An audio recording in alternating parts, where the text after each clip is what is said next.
Welcome to the Tech Egg. Don't get scrambled. Enjoy the video. You begin by opening your sequence and selecting the clip on the timeline so adjustments affect the right shot. Once done, switch to the color workspace and open Lumetri Color and the scopes. These give you visual feedback. Make sure your clip is not nested or offline because adjustments apply differently. With scopes visible, you'll see highlights and shadows numerically.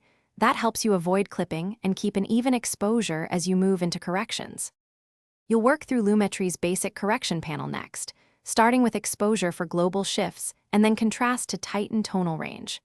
Once those are set, nudge highlights and whites down if speculars clip, or lift shadows and blacks to reveal detail. Small changes matter. Make sure to check the waveform and histogram as you adjust so you're keeping values between 0 and 100 IRE.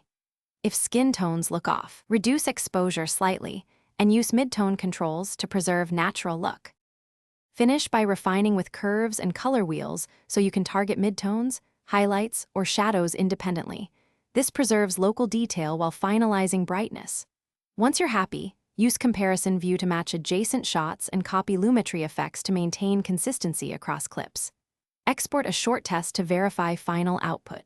If you see banding or crushed blacks, reduce contrast slightly or add a touch of grain. And if highlights clip, lower whites or use an HDR workflow to recover detail. Thanks for watching. Consider subscribing if I helped unscramble your problems.